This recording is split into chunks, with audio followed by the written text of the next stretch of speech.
morning. Good morning. Welcome. Well, you know, when I say morning, I'm also mean good evening, good night, wherever you are.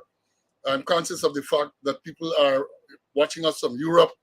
People are watching us from all over the globe. So, welcome once again to another episode of Speaking Out, Exposing Corruption and Incompetence. Today, Wednesday, the 16th day of August 2023. Here we are again for another episode. What promises to be another very interesting episode. So, you know the drill by now. Share the live, share the live. We're here and we're ready to go. Oh man, this morning this schoolyard was full to capacity. Lots and lots of students in the schoolyard just waiting. And as soon as we went live, we already have hundreds of people on YouTube, on Facebook waiting. So share the live, let people know that we're on this morning to bring you some interesting and interesting information we're gonna give to you. You know, in the introduction in the notification I posted yesterday, I indicated to you that one of the main subjects we're gonna discuss this morning is the recent statement from the Police Complaints Authority about the police hierarchy covering up wrongdoing of the rank. So we're gonna address that. We're gonna address that because we have alluded to that before, and perhaps people will now take it more seriously, seeing that it's coming from the Complaints Authority. So there's only one of the many subjects that we have to discuss this morning. So as I've said, share the life. Let's give praise and thanks to the Lord for being here to be with to be here in school today for another episode. You know, as we said, this is the day that the Lord the Lord has made. Let's rejoice and be glad in it. Many persons have not been so fortunate. So again, we have to give praise and thanks. Every day that we wake up, every morning, we wake up to see a new day. We give praise and thanks for being in the land of the living. We have had so many incidents over the past week, murders, people dying in fires, people drowned in, lightning striking and killing. So many incidents, and we're going to talk about some of those. We are going to talk about some of those because apparently not a single day goes by in Guyana where you don't have these tragedies. And something is wrong. Something is wrong. Many of these things are occurring because there are not proper measures in place to deal with them. I don't think some of those things you can really, well, not that you can, but it's difficult to prevent. But, oh man, every day like that, every day children die in fire, children die by drowning, people crashing in the road and dying. The thing is very, very disturbing, it's very worrying, it's very, very sad. So we're going to talk about some of those things today. Share the live, share the live, let people know that we're on. We're going to go into the roll call in a short while because, as you know, we have decided that we're going to have roll call. Roll call is very, very important for us to know who are here. And at the same time, we give you time. We give people time to relax and to settle in. People to come, we're going to come on a few minutes late to join and so on. Now, one of the things I want to tell you, even before we go into the roll call, you know, we have been encouraging you to go to YouTube, to subscribe to the channel. In that way, you will get notification whenever the program goes live. You know, regularly, routinely, we will go live at 11 o'clock on Wednesdays. But last week, those of you who good students and who have been following would have recognized that what we did, we posted some additional short videos and this came from a suggestion from one of our students that what we should do, rather than having the entire program posted, we post that and we identify clips dealing with specific subjects. So if you go to the YouTube channel, you will see that last week we identified clips and we dealt with some, I think, 5 specific areas. And that is what we're going to do now. So that when someone wants to go back and look at a specific area, they can just go to YouTube and look at that particular subject and that particular subject only.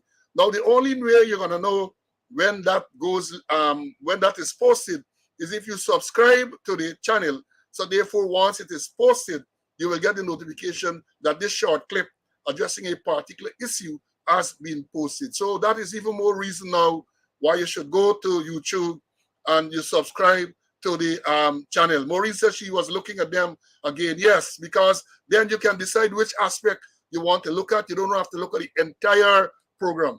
For those who miss the entire program, yes, you can go and you can look at that. Those who want to see the entire program again, you can go and you can see the program again. But if you just want to see a particular part of the program, you can go and you can see that. And I've said, this is a suggestion. I think it was last week, Wednesday after the program, I got a call from one of the students and he made that suggestion. And I said that was an very, very good suggestion. And we decided that we were going to go with it. So we did some work, and I think we did along. I went to classes. You know, I'm a teacher, I'm a tutor, a tutor, but I went to classes and learned how to do that short clip. So that is a new innovation on the program. Yeah, Commissioner Cole said that she looked and listened to the entire program yesterday. Commissioner Cole, I missed you last week. I missed you last week on the program. So the people who deal with discipline are going to interview you to find out why you were absent. That's just joke, you know, you're making joke. So yes, folks, we are trying to innovate and we're trying to improve all the time. So we listened to the request, we listened to the suggestion, and we made that adjustment. Now let me run the roll call very quickly before we go into the other subjects. When we came live when we scheduled just around 8 o'clock this morning, and Vibot was taken back his first place. Vibot was there, and then we had Trati coming in. Aileen and missing out. Aileen was there very early when the program was scheduled. And Raul, even with the notification, Raul said that there's no way he's missing the program this morning. So Raul, then we had John came in, Bonita, Machu, then we had Joan coming in there at 8 to 8. Then we had Bonita, another Bonita. Then we had Princess from Lamar Springs, always here, man, 6123. Always here when the day come. Very good student. Kenneth was here. Then Eric, the man 8218, all the way. Then the schoolyard. He says in the schoolyard, 8218. Then we had Floyd. Floyd puts his number. I like when people put the number so I can have an understanding as to what time you were in the force. 10688 tapping was here at 820. Then Leon, you know, even though Leon didn't put the number, I know it's 10025. Then we had Felisa came in. Ian 8152, another regular from Queens, was here. Isabella was next. Then Wayne is from the UK. So even though he didn't state it here, he's a regular. So therefore I know that he lives in the UK. Monica came in. She says she's from Buxton. Buxton in the house. Buxton in the house. Then Jean came in. She's waiting for the credible information. Everett came in. Everett, I missed you a few weeks, and I saw the comments you made on those subjects that you. Good to know you did the research, the subject that you raised. And I think later on he said he indicated where he's from. Oren came in. Carlisle was here. Stian.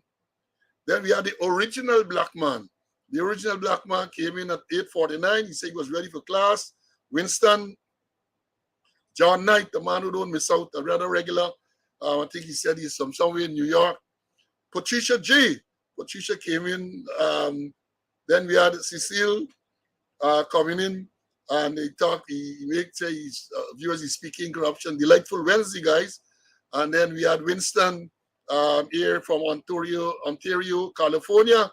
Then Hazel was in another long road call. Carl, my squad mate, 9414 from Arizona, here in this morning. Pamela came in. Then we had, we have my Malvoc 5, said 9506. Fingers, the man Fingers, I remember you very well, Fingers. I remember that you was a music man like me. You had your set you used to play and so on. Old TSU man, then he went to the transport workshop, and he also worked with me in Borby. So I remember you well. Then we had Lucius coming in. And then Everett came back to say that he is from Houston, Texas. So yeah, welcome. Then Tessa was here in class. She don't miss classes too. Then Maureen Williams, Sheila's boy child. Colin from Queens. Jakey from Baltimore was here. Then we got John Robert. John is addressing Rogers, rather, commissioner and deputy commissioner. So I guess it's Commissioner Conway and Deputy Commissioner Slew. He didn't say. So I think that is what he meant. Deji was here very early as well from Georgia. Terence from Canada, Toronto, Canada, 97, 95. Then we had Barbara B. Then we had, well, we see Randy. Randy is Randy and Sean is one and the same person? Let us know. XR and 17818. Let us know if Randy and Sean are one and the same. Then Vibord from the East Bank. I know Vibord very well as a regular on the program from the East Bank. Charlene was here. Heather, I missed you last week as well. Then we had Kurt playing dominoes. Kurt says he's here. He's representing Guyana in the World Domino Competition, but he ain't missing classes. Good student. Then we had Duan. Then we had Magnell came in. Vernon. Then my squad mate Doreen, W349, all the way from Canada was here. Sheena.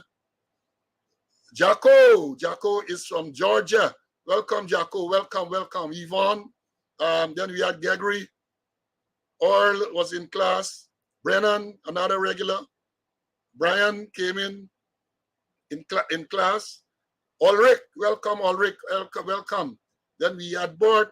And then we had my favorite attorney, Selwyn Peters, all the way from Canada. He was here and he made a comment there. He talked about the spot, which you know who, on Justice Ramlal. We'll talk about that. That is a main subject for today. Philip came in. Gordon, old police, 6659. He didn't mention his number here this morning, but 6659, a very old police. Chilo came in next. Then we had Carol, Pauline, Sandra, Courtney, Rastaman. You see how many students we had in the schoolyard? This is all before we went live. Joyce, Evelyn, Philippa, DJ, Ice Rider, all these people were here. Patricia, Oren is from the UK. Maury was here in class. Monica, David, Emerson. And then when we went live at 11, the first person to come in was Commissioner Cole. Then we had Melinda. Then we had Wayne, and who else? Sharon, Leon, and it went on like that. So what we're gonna do? We're gonna run the program, and later on we'll make a look at some of the other students in class. Now I want to start off as we start off by telling you. I told you about the clips that we posted. Now I know Ulrich and a lot of cricketers are here. Ulrich, Jacko, Jakey. All the cricketers, I think y'all are still celebrating the fact that West Indies won the T20 series against India. I celebrated too.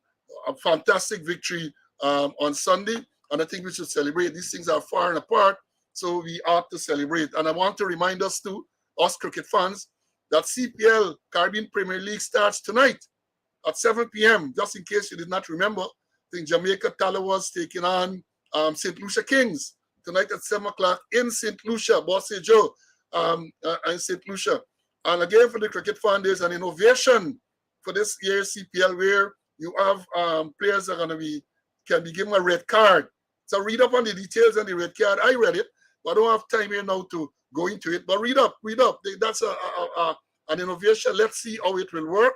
But a player can be given a red card. And basically, I understand that if you don't complete your overs by a particular time, then the red card is given and a player is sent off the field. The captain, I understand, decides who's going off.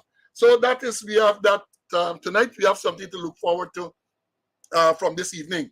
And some sad note, on the sad side, we had the death of retired Justice James Patterson, a former chairman of GCOM.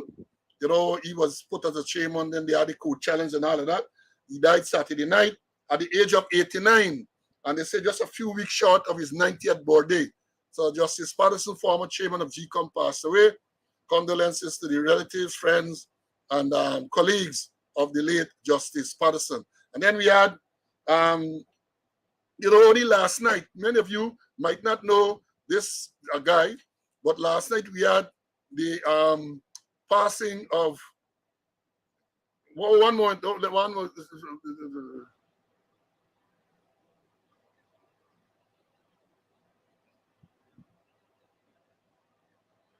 So yeah, well, they sorry for that interruption, but you might not know him.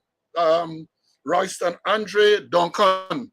He was known as Santa P. We used to call him Santa P. He used to be around police headquarters. He was a member of the police steel band, and he passed away last night. And they're saying that it might be dengue fever. We'll talk about that a little later when I give you the health tips and so on. But yes, he passed away last night. He was a very good friend of Chilo, who is on the program. Chilo, my deepest condolences to you on the passing of your real body friend, Santa P.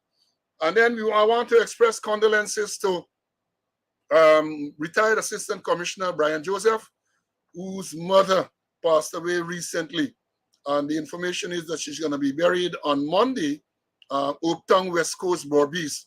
So yeah, Brian's mother passed. I did reach out to him to offer my condolences, and she is going to be buried on Monday. So there's even more reason why we have to give praise and thanks for being here in the living. Santa P must be somebody in his 40s, I think, passed out just like that. So let's make sure that we give praise and thanks for being here in the land of the living. I want to send out birthday greetings. So a few persons.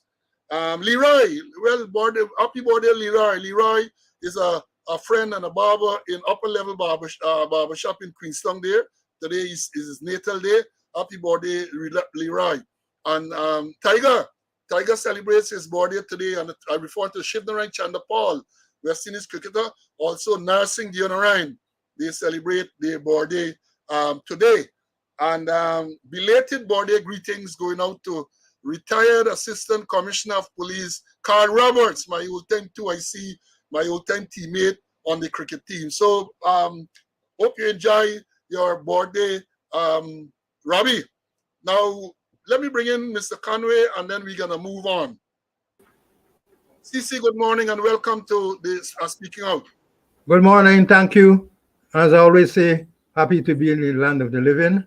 Condolences to those families and friends, those persons who passed away, and also happy birthday to Carl and others. And also, I want to give a nice little shout out to Rhonda Lane. I met her at Coffee 250 at Kitchelow, and we had a nice, interesting conversation. So let's get on with that. Yeah, and I see Steve is asking the question if Santa P is not an old Kingston man from Berkshire. Yes, I think it's the same Santa P we are referring to. I think it's the same person. Now, CC, let me, I noted, first of all, let me give you the details first on the funeral for the late Orlato Sam. Sam was killed, we know, some time ago, 2 weeks ago, where he was at the bar. Pleasance linked up. Some they said stray bullet struck and killed him. And the information is, well, they said somebody charged. Well, let me give you the information on the funeral arrangements. I said tonight they have a wake at Suesdike. Then tomorrow night, between 7 to 10 p.m., they have a wake at Outback Sheriff Street, and it's opposite Campbellville Secondary. And the funeral will be Friday, viewing from 10 to 11:30 at Merriman's Funeral Home. Then funeral service 1 to 3 at the Transfiguration on Mandela Avenue, and then burial at Suesdike. Now, we noted in the news that someone is charged with this murder. I hope that the police have evidence to convict who is the person that was involved, person or persons involved in this shooting.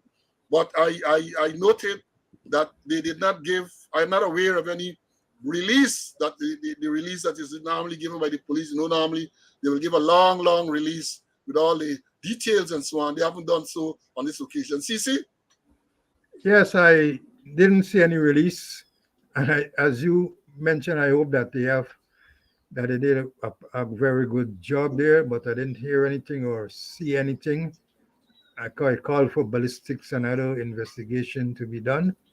But let's see what would happen. Because normally they give you a little facts, but they didn't give any facts at all. Maybe it's confidential as a RAS report.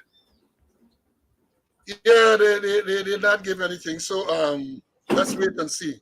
and somebody is thanking us here for the details of Mr. Sam's funeral. And they asking what happened about luncheon. Well, I haven't heard anything further about Dr. Luncheon. We know he passed, and I haven't heard anything about the funeral arrangement. And then again, we talk about recent murders. There were some murders recently, and I think the most publicized one was the one where police claim, the headline says, farmer and girlfriend found dead with bullet wounds at Long Creek. Now, I went through that report as contained in the newspaper, and the police said, and I'm reading here what the newspaper said. Police said that upon arrival at the scene, they found the lifeless body of Singh slumped in the right front seat with a gunshot entry wound to the right side of her neck and an exit wound on the left side of her neck and shoulder. Budan's body, that is the man who's supposed to be the person who did the shooting, Budan's body was on the ground, face up, on the left side of the vehicle, with a gunshot wound to the right side of his head. A shotgun was found to the right of the body. Then they go on to say the shotgun was examined and a round was found in the breech. 18 empty 12-gauge casings and 9 live 12-gauge cartridges were recovered at the scene. Now, when I read that, it raised some concerns. They're saying, first of all, the police are suggesting that a shotgun was used, and they're saying that they saw a gunshot entry wound to the right side of this woman's neck and exit wound on the left side of her neck and shoulder. And they're suggesting that a shotgun used. Well, as an old person involved in firearms and so on, the first thing you would want to know is what type of cartridges was used. Because if a shotgun, and this is some experience, if a shotgun is used, shotgun don't normally have the type of power to enter and exit a body like that. And again, the next worrying thing, how can the police, in the absence of a post-mortem examination, determine, according to the release, quite definitively, why is an entry wound and an exit wound? And we say again, people are, sometimes they say you come down too harsh on these people. But you have people giving these releases who don't have a clue. You can't tell the public about entry wound and exit wound in the absence of a post-mortem examination. The pathologist has to do his examination and he has to make that pronouncement. But here it is. The police, according to the, and this is Starbrook News, yesterday, police have said that they saw what is an entry wound and they saw what is an exit wound, and they're saying that a shotgun was found at the scene. And worrying too is that they're saying that when they examined 12 shotgun, 18 empty casings were found. My friends, my students, this requires a whole set of more detailed investigation for it to make sense. Because if, as it is suggested, this man shot this and killed this woman with a shotgun, I don't know, perhaps you're using slugs or something like that so you can get an entry and an exit. But if it's a shotgun, normal cartridges, you're not going to see no single entry hole. Even if it is done at close range. And for a shotgun, if it's let me say it's a number 4 cartridge, a number 4 cartridge. A number 4 cartridge has about 200 pellets, number 4 pellets inside. And if you shoot at close range, all over, not only the body will have pellets, but all the vehicle, you're going to have pellets because there is what we know as a cone of fire. And I don't have the time to go into all of those details, but when a shotgun is fired, you have a cone. In other words, all the pellets will enter, will exit the barrel or the muzzle of the gun closely, very close proximity, and as it goes out, it spreads out into a cone shape. So this is worrying. And what is worrying too, as if a shotgun is used, how come, well, it's a little concerning for a man or anyone to commit suicide with a shotgun by shooting himself at the side of the head. That requires some amount of explanation. that requires a lot of explanation for you to use a shotgun and shoot yourself in the side of the head. So they jump to conclusion in these things without proper investigation. And I'm saying this release that is attributed to the police, something is definitely wrong. Something is definitely wrong, because I can't see how you're saying shotgun use and you determining before the postmortem examination what is an entry wound, what is exit wound, and all that type of thing. CC, did you see that report, and what are your views? I saw it and I was alarmed, and I said over and over again, there are many times the police too quick to say murder, suicide, or suicide, murder. Sometimes it could very well be a double murder. And as you rightly said, a shotgun and only one one wound. We call it a beast mum, then be work we call scatter shots.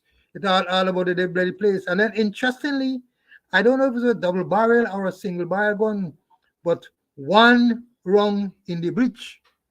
I don't know what type of weapon they are there, and only one wrong left in the breach. There's so much of work they got to do, and it's belong to ballistics. So much of thing they did check to see fingerprint on the gun and all this kind of thing. I don't know, but I think it's a lot of meticulous work has got to be done before you shout suicide, murder. Too many questions hanging about the place.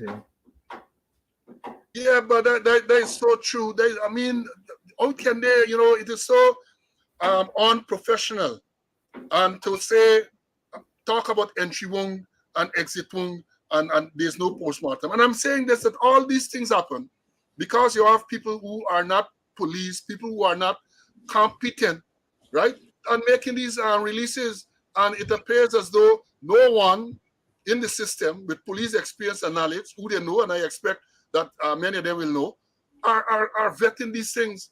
Because any experienced policeman would have told them, look, experience and knowledge have. You can't talk about entry wound and exit wound. Yeah, you had wounds on the body, what appears to be gunshot wounds, but then you have to wait on the postmortem examination for the pathologist to say where is entry, where is exit. And again, I say the worrying thing you're suggesting that the shotgun use shotgun. So even if how they have shotgun, although we call it scatter shot, they are cartridges on a set 12 gauge where you have slugs, one big slug. So I don't know if that is what they have, but they need to be able to give a better explanation when the time comes. And you can't give an explanation as to what type of cartridge, whether a slug or not, was used until the postmortem. Postmortem is what going to determine that. Where you jump and you're making all kinds of statements. And again, we say when you do that, you're destroying the credibility, because you're going to come back later. If you come back later with some explanation, people tend not to believe what you are saying. People tend not to believe what you're saying. But so let me understand. And the man say you can't commit suicide with a shotgun and a wrong leave in the breach. Well, exactly. So something is wrong. Something is wrong. Thank you for that, Bobby. Bobby is saying, and he's right. Because if you commit suicide with a shotgun, because they describe the shotgun, they say it was revealed that the semi-automatic, that is a semi-automatic shotgun. So maybe they're suggesting that even semi-automatic, when one round is fired, then you know that the other round in the in the magazine will automatically go into the breech from the operation of the shotgun. But more confusion. But let me move on. See, there are a few other murders we want to refer to. Again, they tell you murder is done. They tell you crime is done. Well, they didn't say murder is done. They say there was an increase in murder, but according to the man who sits in the chair, they're trying to attribute the increase to the major fire in which 20 children died. But it seems more than that. Every week you have 2-3 murders. We had a situation where Leopold Peacemaker stabbed to death. Something recently, a man in Leopold Street went to make peace in an issue. He stabbed and he is killed. We have a bystander fatally shot, other injured.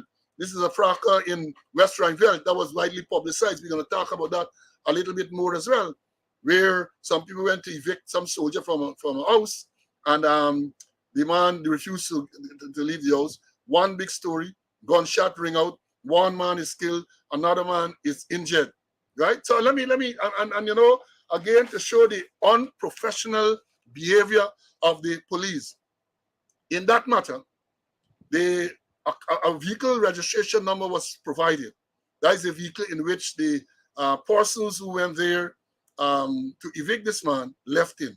They gave the vehicle number. It appears as though the police did some work because they would have found out from the Guyana Revenue Authority. They are the custodian of records of vehicles. So they got the registration, the registered owner of the vehicle. The registered owner turns out to be a man by the name of Majesty Finance. And do you know, it would appear that without doing much investigation, the police issued a wanted bulletin for Majesty Finance on the basis that the vehicle that was at the scene of this killing was registered to him, and purely on that. And more than that, when they gave the release the night, and I'm going to quote it here, the police said the gunman and other suspects then went back to the pickup vehicle and drove off from the scene. The victims were taken to the Georgetown Public Hospital where Dexter Arsom was pronounced dead. And here this part. The other victim, Corwin Abraham, is presently seeking medical attention and his condition is listed as stable. But hear this part, students. Hear this part. They go on to say, the vehicle in question was owned by Mark Benchcap and was sold to Majesty Finance of National Avenue South, Rivell. And the first question I had to ask, what Benchcap has to do with this? This vehicle, you or yourself are saying that at the time of this incident, you get information to show that this vehicle was owned by Benchcap, and according to Benchcap some 15 years ago, and sold to this man. So how Benchcap name meet in this release? What is the purpose of putting Benchcap name in this release? And that is on the police release. And that is why I continue to say that the police force is so politicized. The corporate communication unit or the corporate propaganda unit is all about propaganda. And the only reason Benchcap name was mentioned in this thing is because Benchcap is seen as a critic of the government. So that's the level of unprofessional work they're doing. And I know with this matter and this wanted bulletin, we're going to talk about the wanted bulletin in greater detail a little later. We're going to talk about that wanted bulletin and other wanted bulletins. But let me move on with other incidents. Then we had an Islington man fatally stabbed after argument with another man. Then we had another murder, sibling feuds, end with death at Stoutville. That's West Demerara. And we ain't finished there. I think day before yesterday, Monday, our SCAT operator stopped to death during Sophia Row. All of these murders we having, something is wrong. All of these murders, people resort to violence so quickly. Something is wrong. It needs interventions. It needs careful analysis. A really bloody week, the past week, thanks Commissioner Cole. Like it's every week you have these bloody incidents. Because we haven't spoken about the many fatal accidents and deaths on the road in the past week, from Wednesday last to now, right? From Wednesday last to now. It's lawlessness. So CC, with all of these murders, and in particular the one where they say the Farker in West Rivell, which led to the death of this man, and they're saying Benchcap vehicle, this vehicle that was owned. They're saying past tense. The vehicle was owned by Benchcap, so they know that. So what's going on here, CC? Politics at play, Politics at play, maybe political intervention. Somebody might say, hey, mention Benchcap name in the thing. So instead of they dealing with murder, they must be dealing with a minor traffic offense where you're trying to find the owner, and then they wanted to question man and put out a big bulletin. You talk about it more than but later on. Yeah, so something is definitely wrong. Something is wrong. And then there's another report of a big shootout in Sophia, gunshots in Sophia, and I'm going to read something about that. Kaichun Stabletu's other editorial, and they talk about it. Some argument between two on. And a man just come up, some man with a hood, come up, discharge shots indiscriminately. 4 persons end up injured. too many of these incidents, something needs to be done.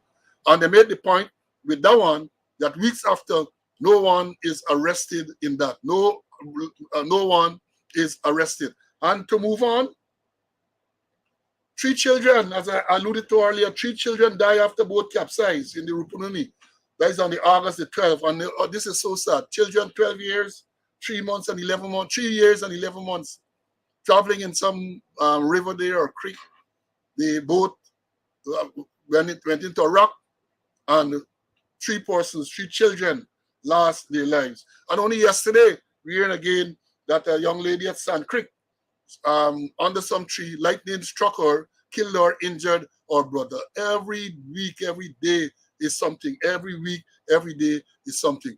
CC, I noted too that you had a letter in the newspaper, and well, we don't have time to go into any great detail, but you know, in Stabrook News, the headline in Stabrook News: "We're wary of official stats. Community surveys are key to public impression of law enforcement."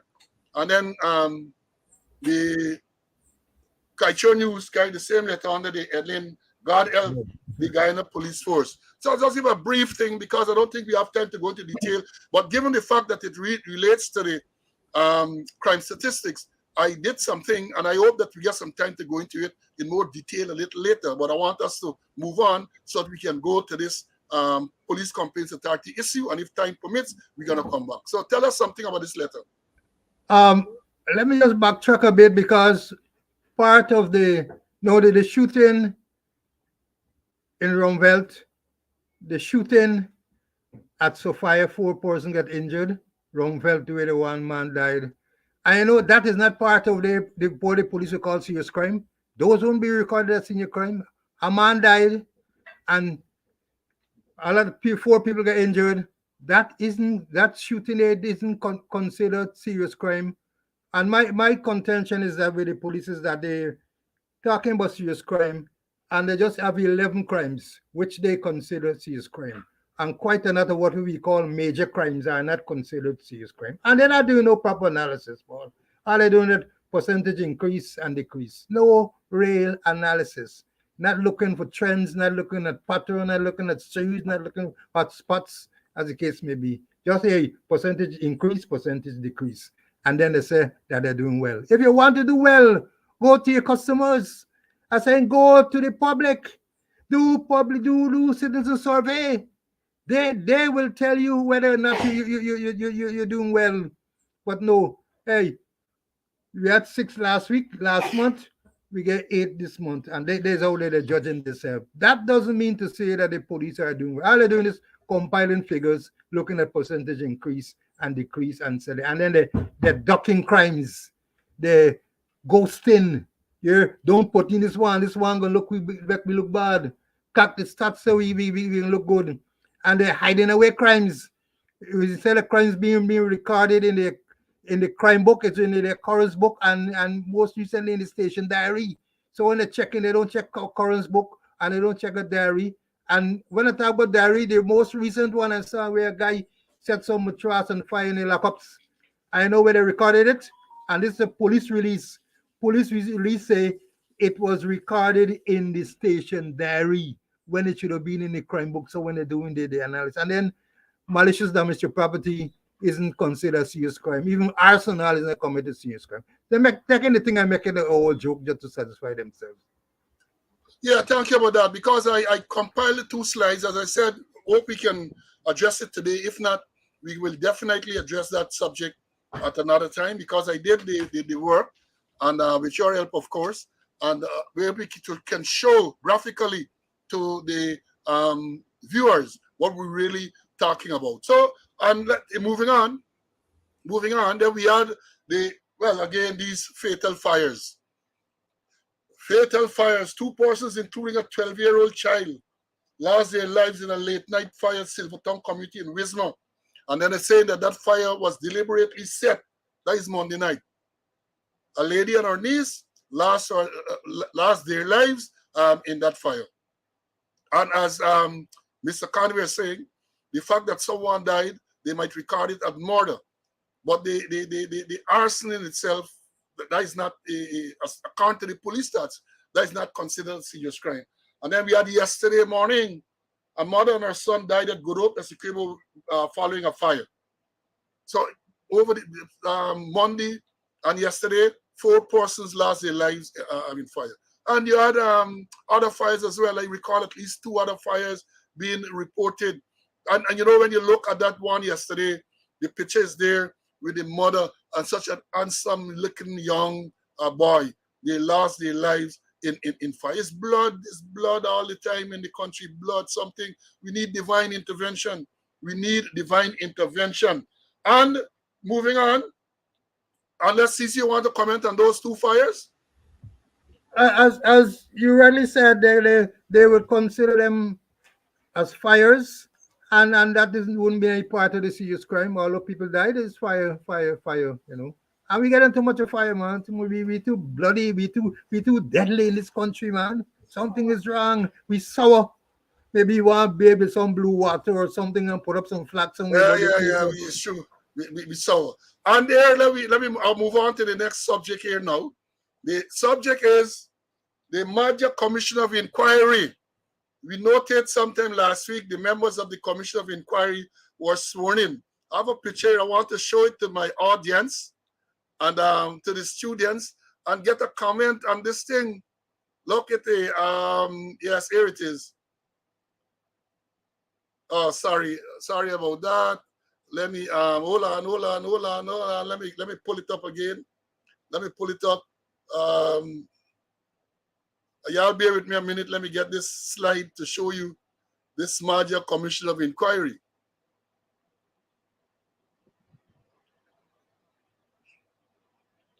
Now, here we have, let me bring CC into the stream. Here we have the members of the Commission of Inquiry and, of course, the president. And I want to invite you to tell me what looks strange in this picture. Tell me what you believe, and I want my students to be observant. What looks strange in the picture? And that is apart from the fact, and that is outside the fact that the president looks, why we say, emaciated. He looks gaunt, right? Outside of that, what is wrong with this picture that we see here? And according to the picture, let me go forward and tell you the man on the extreme right is supposed to be the secretary to the commission. Then we have retired Major General Joseph Singh. Then we have the acting chief magistrate who would have sworn in the members. Then in the middle there with the cream jack is the president. Then we have to his left Dr. Kim Kite. Thomas, I think is the last name. Then we have the man in the collar shorts is another member of the Commission of Inquiry. And then we have to the extreme left of the president, to your right here, the Minister of Education, Priya Manikchan. So I asked, what is wrong with this picture? And you know, let me tell you all my observation. This is the Commission of Inquiry being sworn in. And exactly, Barbara, come to the front of the class. Come to the front of the class. What is the Minister of Education, Priya Manikchan, doing at the swearing-in of these commissioners? What is she doing there? What is she doing there? Isn't she likely to be a witness in this inquiry? Almost certainly, the Minister of Education will be a witness into this Commission of Inquiry because we have evidence that the UNICEF submitted a report which was commissioned by our ministry, and they pointed out some of the flaws, the fact that there was no sprinklers, no fire escape, and all of that in the building that was burned, all the grills and all of that. So why is the Minister of Education at the swearing-in of the commissions for this Commission of Inquiry? So this thing starts off on the wrong foot. It starts off on the wrong foot with a potential witness to the inquiry being present at the swearing-in. And that is why, so Barbara, again, you're the front of the class. Very good observation. Very, very good observation. What is she doing there? CC, can you explain why would a potential witness be at the swearing-in of the commission? Can't explain that, and I must say that we have bright students, Forrest Bunks, Barbara get it all right. What is she doing? And she's not potential weakness as far as she's one of the main weakness, a star weakness in this matter. And what she doing there unless they want to compromise this inquiry? What is Priya Manichan doing there? She should be nowhere there. And then if we go further, I I heard, by the way, that there are terms of reference, but I haven't seen any. I haven't heard of any. So you're swearing people. You made them members of the commission, and there's no terms of reference. The president that said that their people you will use them to establish the terms of reference, which is completely out of order. No terms of reference. So what are they gonna do? What are they gonna work on? Well, you better take it from there, man. Yeah, but you understand sometime yesterday, I think I saw some release from one of the online new agencies that some terms of reference were given because the question is asked and they know the statement is made that the terms does not, those references or the terms of reference do not have anything to do with compensation. So we have to wait. I think I am anxiously waiting to see what the terms of reference are, because having a commission of inquiry is good. What is the terms of reference will tell you the scope of their work. The terms of reference to tell you what is it they can really examine. And in the absence of the terms of reference, we are no better off in determining what scope this commission has to examine this tragedy.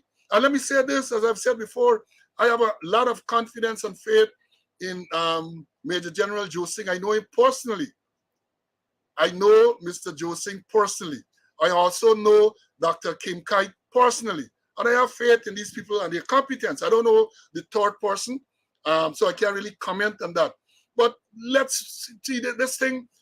They start off on the wrong foot. You cannot have, somebody should have been able to tell a potential witness that you ought not to be anywhere near the commissioner the swearing in.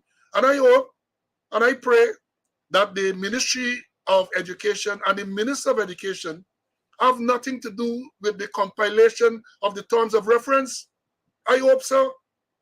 I hope that all of these potential witnesses and people who are likely to be found at fault did not have anything to do with the terms of reference. Other than that, you're only wasting time. You're only wasting time.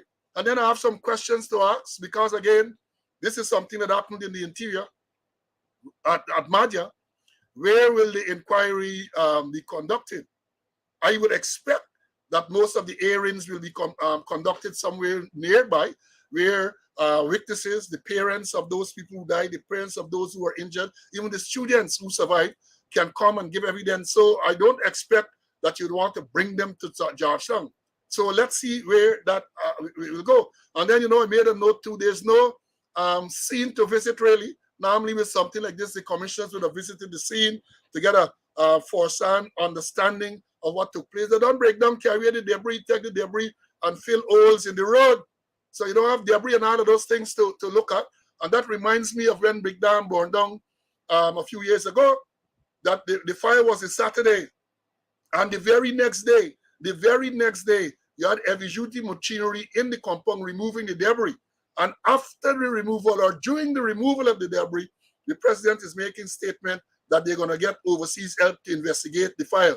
Because at that time, they were convinced that they had overseas intellectual authors. So let's see where this will go. CC, let me hear your views on some of those other points. Yeah, I agree with you. There's no scene. So what are they going to do? And I think they give them 2 months now to, and they said it might be longer than then, that the terms of reference is critical. The terms of reference is important. And it mustn't be nothing secretive. The public must know what is going on. It's a matter of public interest. And I know where they're going to visit some of those locations, some of the locations as a former commander of that location.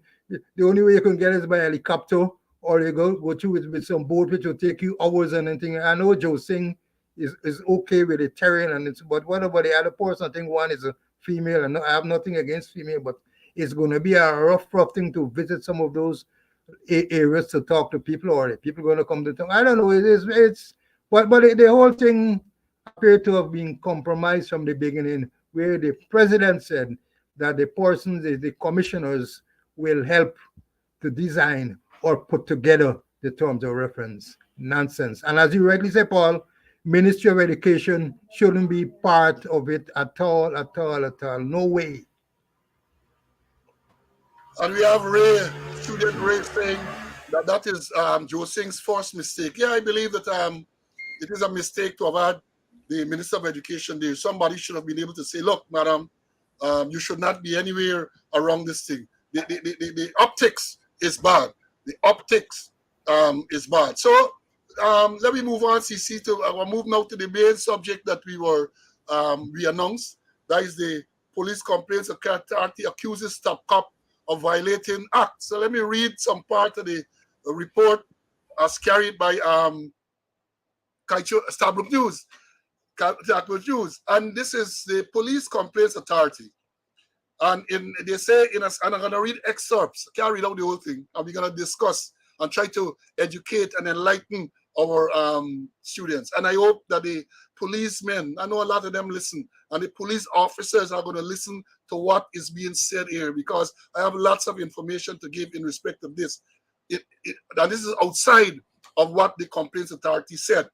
And Stabrook News is saying that, and this is a yesterday article, in a scathing report, the said chairman of the police complaints authority. Well, again, for teaching, there's no chairman of the police complaints authority.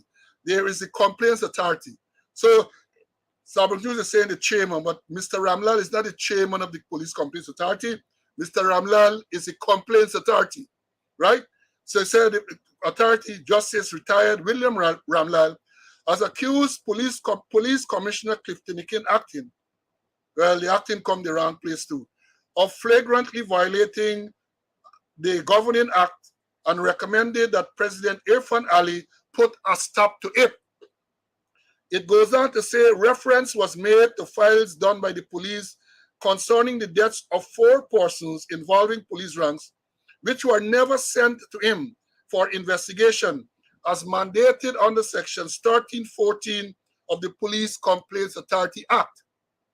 It goes on to say Ramlal in the report said, and he's quoted here, these matters were all investigated by the police in flagrant violation of sections 12, 13, and 14 of the said act, and then later sent to me for my report to be done pursuant to section 15 of the said act, which requires me to send this report to the Director of Public Prosecutions. It goes on to say that this report can only be done if I supervise the respective investigations. More to say. The top cop, when contacted, this is to say now, the top cop, when contacted by this newspaper for a comment, promised to respond, but up to press time, had not done so. No response will be forthcoming, Stabrook News. So don't hold your breath. No response will be forthcoming. It goes on to say, in deciding whether or not to prosecute any member for any offense pursuant to the complaint or information under Section 12, the DPP must regard the statement of the Police Complaints Authority. Then it says the commissioner has never contacted nor consulted the authority on any of these matters, and the commissioner is statutorily obligated, mandated to do so. That is Mr. Ramlal said that. And then he goes on, read some more, he goes on. There were few instances where members of the force were criminally charged but are still on duty rather than being interdicted in keeping with the force's standing orders. Of the 17 members of the force against whom disciplinary charges were recommended, no complaint was heard by the Police Discipline Authority in accordance with the Police Discipline Act or the Police Complaints Authority Act. Justice Ramlal concluded that the police force is covering up the wrongdoings of the ranks. And here, let me do the last part. Listen to this part carefully, student, because I'm going to set examination on this part. Ramlal said that his investigations under Section 8 and 12 of the Police Complaints and Authority Act has caused him to interview over 300 police ranks, from senior superintendent of police to rural constables, inclusive of community policing, of community police. And hear what he says. This is being quoted here. These interviews have established that not one police rank showed knowledge of the force's standing orders in its entirety or even in a substantial way. Likewise, all of these ranks have shown very little knowledge of the fundamental rights of all citizens, which are clearly written in Articles 138 to 153 of the Constitution. Ramlal said. He added that these ranks have shown that they do not have a working knowledge of the laws, of the key laws, such as the Summary Jurisdiction Offences Act and the Administration of Justice Act, the Evidence Act, and the Sexual Offences Act. I will quote no more. This is damning. This is a scathing report, because Mr. Ramlal, very former judge and very respected judge, is saying that he interviewed during the course of his work over 300 ranks, and it's not constables. He said from senior superintendent all the way down to these neighborhood policing that they call them, and none of them, the senior superintendents and all these people who he interviewed, have any knowledge of the force's standing order in its entirety or in a substantial way. And then he goes on to say, likewise, these people get out knowledge of the fundamental rights of citizens. Now, in terms of that, I have been speaking about this time and time again. I have been speaking about it time and time again, the Police Complaints Authority. And let me bring in Mr. Conway to make some comments, and then I will come back. Mr. Conway, I'm sure you would have seen this report from Mr. Ramlal. I'm sure you would have read it. I'm sure you would have studied it. Let me hear what you have to say about it. Yeah, and let me try to put things in proper context. The Police Complaints Act number 9 of 1989. I think President Desmond Hoyt was the person who brought this into action. And I think he borrowed quite a lot from the British system, from the Home Office, where people were saying, hey, the police shouldn't really investigate themselves. They should have an independent body to deal with it. Hence, we had the Police Complaints Act. And part of it saying the provision of this act shall be in addition to and not in derogation of the Police Discipline Act. So it doesn't change this. It doesn't change anything that is in the Police Discipline Act. And also Section 8.1 saying that a reasonable person who have reasonable grounds to believe that a member of the force is guilty of any misconduct can make a complaint to the Police Complaint Authority, either in person or by registered mail, the case may be. And the act is very, very clear. There are certain sections in the act that Mr. Ramlal complaining that must go to the police service, to the Police Complaints Authority, for the chairman to supervise the investigation. Section 12, we talking about. Section 12 dealing with the death of persons. If the police who are responsible or they cause the death of any person, the police has got to send a report to the Complaints Authority, and the Complaints Authority has got to supervise that investigation. And this part of what Justice Ramlal is saying, perhaps you might give more details. And it also mentioned some other areas like assaults committed by alleged community police, doing bodily harm. This Section 48. Section 47 deal with assault. Section 49 talk about assault causing actual body harm. And Section 50 talk about unlawful wounding and felonious wounding, various forms of wounding. So these things are mandatory, that certain offense allegedly committed by police.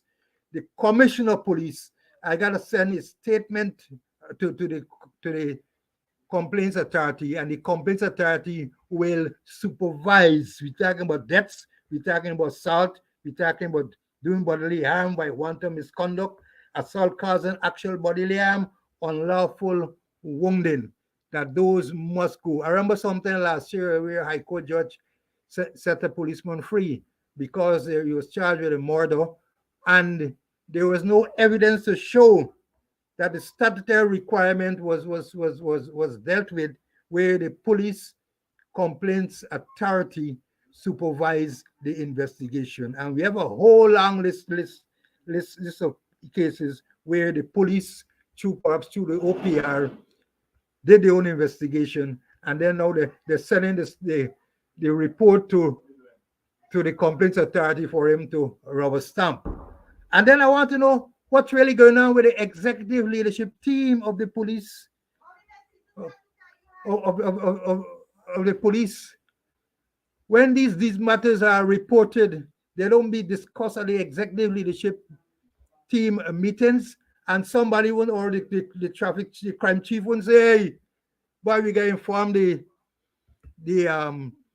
complaints authority, or other members will not say, hey, by this thing I got to the police complaints authority for him to supervise, or even the OPR, who by now, or the major crime unit who conducting those investigations, they don't know that they gotta send this thing to Mr. Ramlan, or they just don't care.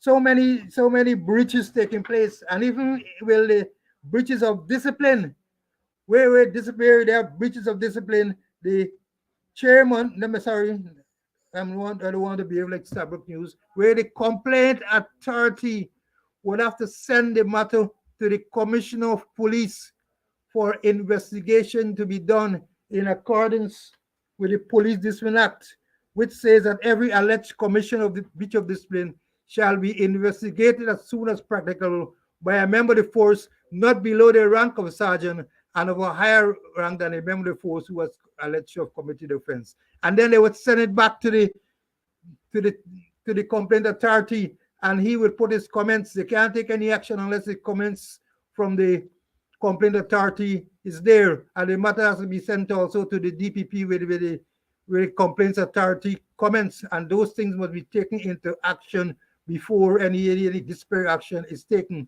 So the thing is clear: certain criminal offenses listed in this act must be supervised by the complaint authority, and in terms of disciplinary matters, the authority will send it for the police, and it must be investigated by a member of the force not below the rank of a sergeant and of a higher rank than a member of the force who has committed offense. And the report of the investigating officer must be sent to the complaints authority for his comments, and he will send it back and recommend what action to be taken either to the commissioner or the DPP. But perhaps those things have gone through the window. And in addition to that, maybe there's no training going on in relation to certain issues. In my days, I remember when I was, I don't like to blow my own trumpet, but I have to. When I was a force training officer, I used to send through what we call half yearly instruction class, where every once a week, at least for an hour, certain subjects has to be discussed. And Paul, I remember when you were at TSU, you used to send it part way dealing with drill and musketry. I don't know what's going on with the thing that it, and you as the station sergeant had to send a report to the commander, and the commander had to send it to headquarters and warn. And if the station sergeant didn't do any training, sorry for him. But I don't know what's going on. Perhaps all those things have gone through the window, Paul. Yeah, it's a total breakdown, especially with that disciplinary system. And I have some notes here to mention it. So, but let me say this. The complaints authority reported that the man who sits in the chair there is violating the law. He's not, and there's a complaints authority act. But that's not the only violation. We spoke on this program. I spoke on this program where the constitutional rights of even members of the force are violated with impunity. And I'm going to give you some examples, because I know sometimes people come and say, oh, you talk and you get facts and so on. But let me tell you, because Article 38 G3 of the Constitution of the Cooperative Republic of Ghana says, and let me quote it here. It says, no public officer shall be subject to sanctions of any kind without due process. Let me read that back. No public officer shall be the subject of any sanctions of any kind without due process. And we have the situation here where the man who sits in the chair last year, July, you had summarily dismissed people, no due process, no presumption of innocence. And I refer specifically here to the 3 policemen who were charged following the death of Quindon Bacchus, Sergeant Damian McLennan, Lance Corporal Christophe de Nabriga, and Lance Corporal Thorsten Simon. Those persons were alleged to be involved in some way or the other with the killing of this young boy, Bacchus, Quindon Bacchus. They are charged, 1 man for murder, the 2 others for perverting the course of justice and something else. And on the day they appeared in court, I think it would have been the 5th of July, something like that, they are dismissed from that date. No presumption of innocence, no due process, just dismissed. Violation of their constitutional rights. And then later on, or then this year, we had a case again. And again, I call in the thing, Constable 23717, Walker, in May. Constable 23258, Smith, in April. Constable 25484, McCalmont, in April. And what were the sins? If you recall, they had an incident where an officer, according to the commander, they said the officer said that he misplaced his 9mm pistol. They're saying that the officer misplaced his 9mm pistol. Somehow, they claim that these stringy ranks from Barbies, this is New Amsterdam Barbies, were implicated. And again, without any due process, they were summarily dismissed. So it is good for the Complaints Authority to report in respect to the violation of the Police Complaints Authority Act, but the Constitution as well is being violated and nothing has happened. And from all indication, the president is comfortable with that because the president said the man is extended to a date to be disclosed later. So he's going to be there forever. So all of these violations, and again I say, and these are only ones that I call, there are others as well. There are others as well. Clear violation of the Constitution, clear violation of relevant laws, and they are comfortable with that. They are comfortable. And I say, perhaps the president is comfortable because the president himself has been accused of violating the Constitution, including when he appointed the very person that was the allegation. I think the matter is still before the court. So I think they can relate to these type of violations. So the Constitution don't mean anything for some people. Don't mean anything for some people. Violate it with impunity. And so and some people say they know that Mr. Ramlal has reported, watch very soon they're gonna change it. They're gonna move it, right? They I'm reading a comment here from the problem, said that the problem with insulating his appointment under the necessity doctrine is it opened the door to do as you like, to do as you like culture, and it will be protected by the de facto doctrine. I agree. And that is what Selvin is saying here. You're appointed under the de facto doctrine, and then what happened? The man doing all kind of things, and it was known even before he was appointed that the man didn't know what's going on, but they're comfortable with that. And let me say further, and as Mr. Conway made the point, and I'm referring to the statement by the Complaints Authority, but the lack of knowledge, we have been saying this all along. There's no training, no proper training that is going on, no proper training that is going on at any level. So what are you going to have? Problem, you talk about instruction class. Back in the day, those instruction classes were held by the person in charge of the station because they had the knowledge. Headquarters, as you rightly pointed out, will identify subjects for every week. Most of them Saturday morning. This is going to be the subject for this week. And so it was uniform around the force. So you had some confidence that these subjects were addressed at the various stations throughout the country. But now you have people without the knowledge. And again, I say I'm not blaming them. The system doesn't allow for them to get the requisite knowledge. They just go into these positions, and that is what you have. So no instruction classes now. No instruction classes. As Mr. Conway rightly pointed out, it used to be in the force orders. That Saturday, on this day, this is the subject that will be addressed. So the sergeants will come So you have all these young constables there and others, and he will explain to you whether it's power of arrest, whether it's mode of arrest, or whether it's bail. These things are explained to the ranks. They don't happen now. So the people out there, they don't get a clue what is going on, and it trickles up right up to the top. So that is why we have a superintendent of police who don't know his powers of arrest. So he arresting a liar for the liar telling our client to not to give a statement. That is how bad it is. That is how bad it is. So and let me tell this too. Mr. Ramlal alluded to it. The Complaints Authority alluded to it.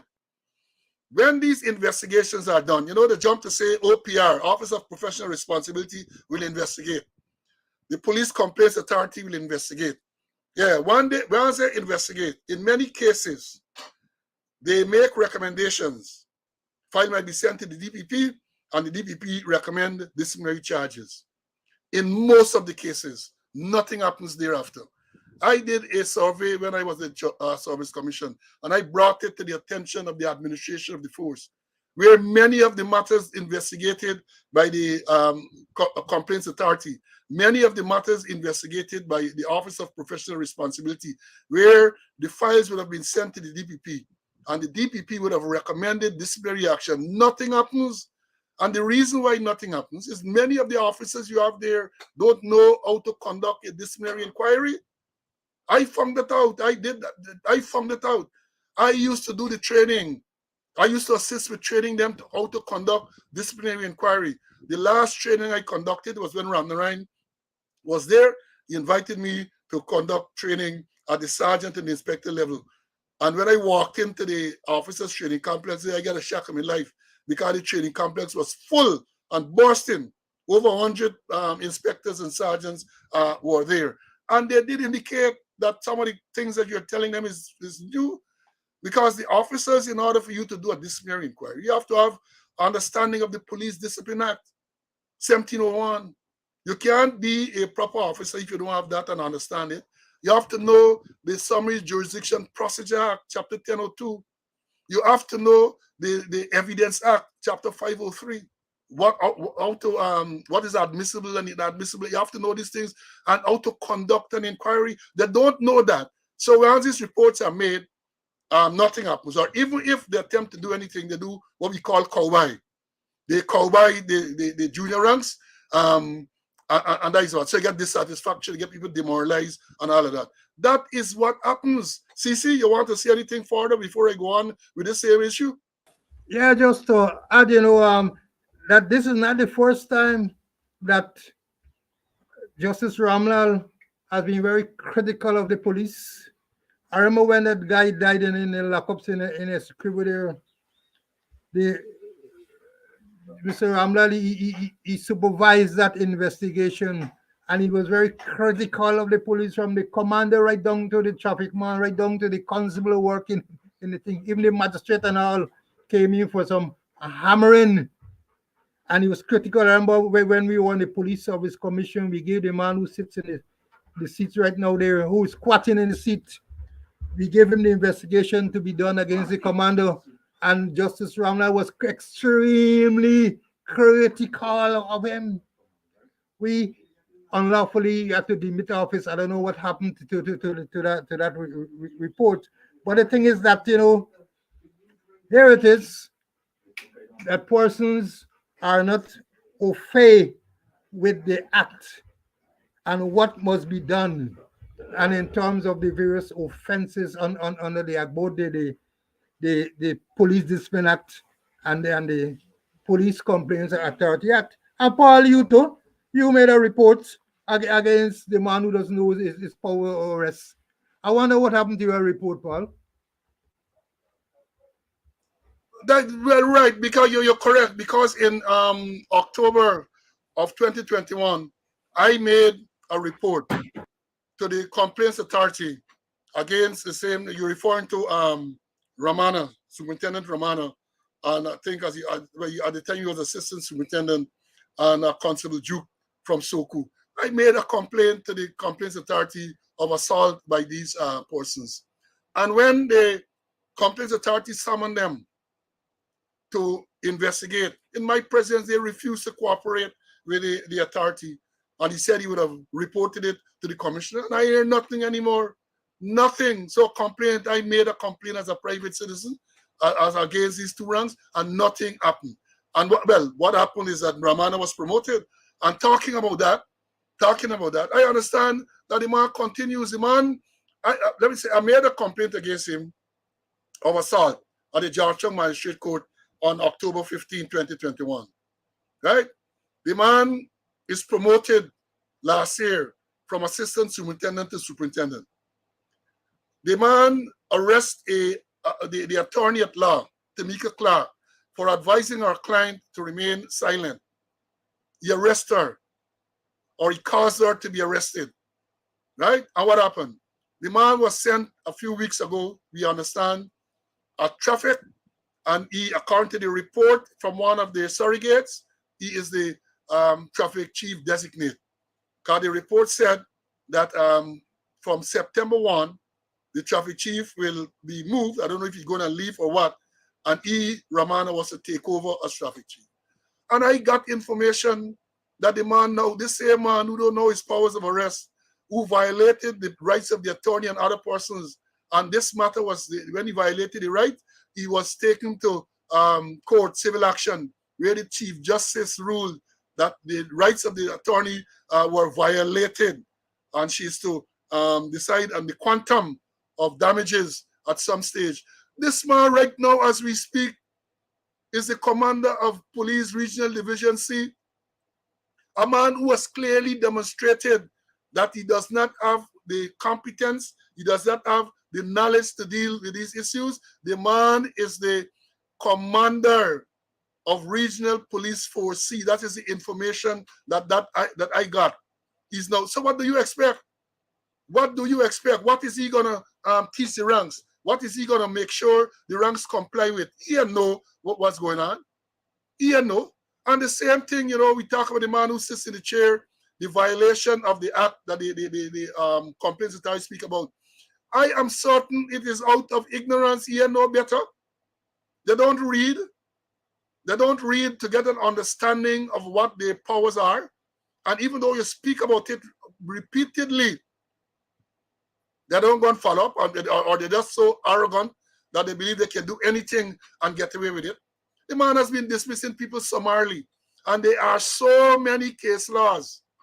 They use the Police Act, I think it's Section 34 or something like that, to say that in the public interest. But the courts have repeatedly held that you cannot dismiss a person like that. And I spoke on this very program before. There are cases. Cyril Bullers, former assistant commissioner. You had John Seeley, former senior superintendent. Hilton Cummins, former assistant. All of these people were dismissed under this public interest thing. These matters were taken to court, and the courts in Guyana have ruled that you can't dismiss a man like that. He has a right to be heard, natural justice. You can't just arbitrarily tell him to go home. So let me understand this thing clearly. And this has been preaching. How is it you're going to have a man who sits in the chair of the commissioner of police and he doesn't know that? He does not know that. And the records would have been there. Don't read. They don't read. And Mr. Conway raised a very good point, because when these matters come up, you have what they call the executive leadership team. On that executive leadership team now, you have people who have been admitted to practice law in Guyana. In other words, they are lawyers. Wait, they don't know that this thing is not so, or they know and they're just staying quiet and allowing the man to do the wrong thing so that he can be removed and they can get the job. Is that what we are to understand? But these things are very, very worrying. You can't be, and I remember years ago, there was a recruit course passing out in Quarantine Adventure. And I then was asked to go and deliver the feature address at the passing out. And I remember telling the recruits then, and I have made this point repeatedly when I speak to policemen, you cannot break the law to enforce the law.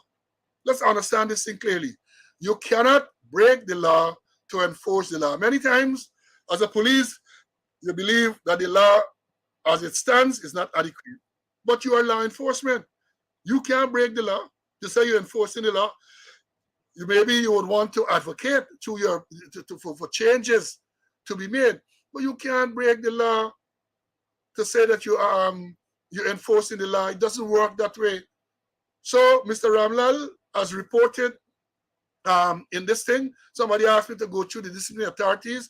Sean, yeah, well, you got different levels of disciplinary authorities, and I don't think we have enough time this morning to go through all of that. I have a few other subjects that I want to touch on, and if time permit. But yeah, I've spoken about this before, and maybe I will speak about it again sometime. But you know, we're saying again that when you have these people in these senior positions who don't know, what do you expect to happen down at the bottom? And as Mr. Conway said earlier, the sergeant in the days was the person responsible for conducting instruction classes. So he had to have knowledge. He had to have knowledge. Even from the TSU, I made out the programs to deal with drill and musketry and riot drills and all of those type of things. And it had to be practiced in each and every division at frequent times, at prescribed times. And the specific subject was put for them to do. We're talking later too, look, when it comes to firearm training and all this everything. I don't know the frequency of training. People who walking out the place with all those big guns that they would say how often they are taken to the range to make sure that they are competent to use those firearms. All of these things require training. All of these things require people at the top to make sure that they are implemented. That's the only way you can get a professional organization. Let me bring in Mr. Conway for him to make some more remarks on this matter. CC, what you want to say anything else on this complaints authority issue? And you're talking about training, you know, perhaps they need to go back to training. We used to discuss the same act.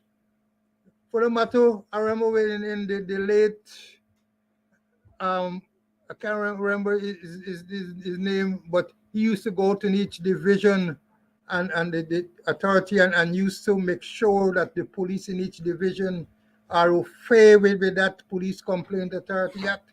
It boils down to training, and as you rightly mentioned, perhaps those at the top, the executive leadership team, maybe if you interview them, you might find that they don't know what to do. The law is clear in terms of what offenses, what criminal offenses must be supervised by the complaints authority.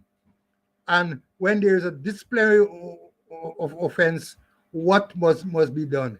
It is clear, it's not no rocket science, it's simple language, and efforts must be made. And you can't get the man who sits in the seat violating the law, doing as he like, or in taking any kind of action. And then when people commit themselves, you aren't taking any action. You're not taking any action against them. It's something is definitely wrong with it. The justice must be swift, it must be certain, and it must be appropriate. Always remember when Timothy McVeigh and his partner bombed the government building in Oklahoma City. President Bill Clinton said, the action that we'll take will be swift, will be certain, and will be appropriate. And in no time, they got Timothy McVeigh, give him the relevant charge, appropriate charge, and he get the appropriate punishment, death by lethal injection. So the thing is, you can't be procrastinating like how the president procrastinating with the thing that a date to be announced and all that kind of nonsense. It got to be definite. And I'm saying that the action to be taken must be swift, must be certain, and must be appropriate. But then if you know what you got to do, well, then things are going to go haywire. Having said that, CC, it is clear that the government, the president, they are comfortable with what is going on because the man has reached his tenure, the man has reached his time to retire, and the president said, well, I have written to him, and we're saying that there's a violation of the Constitution. I have said to a date to be determined. So it's obvious to me, and perhaps to other viewers and listeners and Guyanese as well, that they are comfortable with what is going on. comfortable with the man who sits in the chair violating the law as pointed out by the Complaints Authority, comfortable with him violating the law, the Constitution or the constitutional rights of members of the force by summarily dismissing them. And I'm waiting because I know that those matters are likely to be challenged, those dismissals. And I am saying every single one, because that is the trend and the history. Every single one of those cases, the people will win. And damages are going to be awarded. The AG Chambers even alluded to it some time ago with the amount of money they have to pay out for damages of policemen wrong action, including summary dismissal in violation of people's constitutional rights. All of these things. So we're going to see what is going to happen to this one. As again, I say, the Complaints Authority calling the president intervention, and I am going to tell you that I don't believe anything significant to them. They're not even make a statement. They're not going to even make a statement to say that this thing was addressed and the commissioner was spoken to. They're not going to say nothing. It's business as usual, because that is why he was kept there. He was kept there because they want him to do their biddings, right? So, and as somebody remarked, the person who is likely to be dealt with is the man who made the report, the Complaints Authority, because he's mandated by law to submit annual reports to Parliament. And this report that we're talking about here is a report that he would have submitted to Parliament recently. The report is submitted to Parliament, so it's a public document. And a public document of that nature with remarks like that would have required perhaps almost immediate removal of the man from office. You got a man in office violating the law like that, violating people's constitutional right, should have been removed immediately. But let me see what is going to happen. Let me see what is going to happen. Now, let me move on. Let me move on. I alluded earlier to the fact that following this West Rivell shooting, the wanted bulletin was issued for the man in whose name the vehicle is registered. Then the man reached out to, I think it was Gordon Mosley, to say, look, I've been in the States since June or something then, and they're issuing wanted bulletin for me. The people say they reach out to the police, and the police are saying that, look, yes, he's wanted, and they're not withdrawing this bulletin because they want him to question him, but they in relation to the vehicle and so on. But let me say this. You are going to tell me, and let me follow the sequence of events. You have this fracas, somebody shoot, a man dies, another man is injured. They left the scene in this particular vehicle. They discovered that this vehicle is registered in the name of a particular person. Now you want to tell me that on the basis of that, you can justify issuing a wanted bulletin. It's not a case where, you would want to question the man, to whom he left the vehicle and all of that. No doubt, you will want to question him. But a wanted bulletin can be justified under those circumstances? I think not. And I think that if they had done their work, they would have known that the registered owner of the vehicle has left the country, because remember, the police, the commissioner of police, is the chief immigration officer. He has all the immigration records. It's easy for them to determine when you left, when you return. Every single person that passes through the regular ports, they have a record.